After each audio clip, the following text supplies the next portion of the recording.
beautiful Ojai. Why are you so scared? Because, I answer right back. What if this actually kills me? 3 months earlier, in the wake of my 40th birthday, my biggest worry was, well, what if it doesn't? For 2 decades, I had been putting on a good face, going with the flow, telling everyone I was okay. Yet underneath bouts of depression and overwhelming hopelessness had smoldered until they turned into raging hellfire in my broken heart.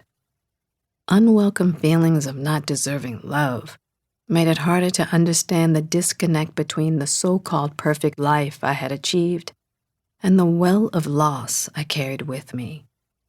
Therapy helped up to a point. It got me to 40, but to what end?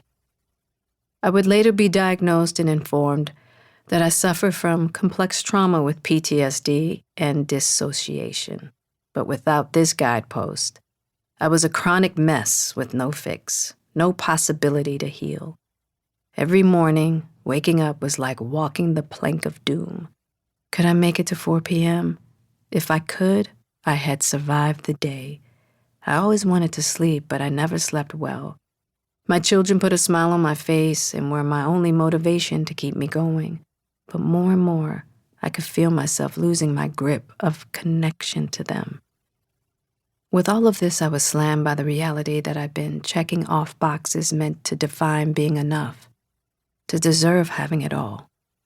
What that meant to me was that I would be enough, to be loved in a way that life didn't hurt anymore.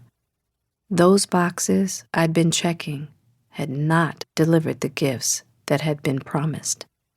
I followed the rules. The rules we're told to follow. You work hard, make sacrifices for those you love.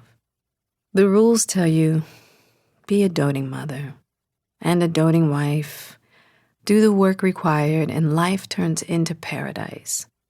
Nope. A loving relationship, harmony, peace. That happiness had yet to be delivered.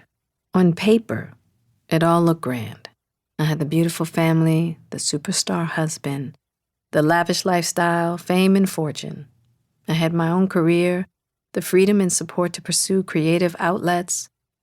The sweetest part was my kids, Jaden, Willow, and my bonus son, Trey, my 3 favorite people in the world. They were, hands down, the best thing that ever happened to me. Yet none of that prevented me from hitting the wall I was speeding toward at 100 miles per hour, knowing full well, this shit's gonna blow. I had sought help everywhere you can imagine, from goddess gatherings, silent yoga retreats, backpacking alone, studying every religion you can think of, you name it. I even went to Cuba and met with a padrino. That was intense. None of it offered a lasting solution. Adding to my distress, Will and I weren't in a good place and hadn't been for a while. I couldn't make it right no matter how hard I tried. We couldn't hear or see each other at all. Confiding in my close friends seemed unfair to them and to Will and me. And so, by Thanksgiving, I'd fallen into despair and wanted to be on this earth less and less. This was not living. Suicidal thoughts were not completely new to me. What was new? I began to think about how to have a fatal accident that wouldn't look intentional for the sake of my kids.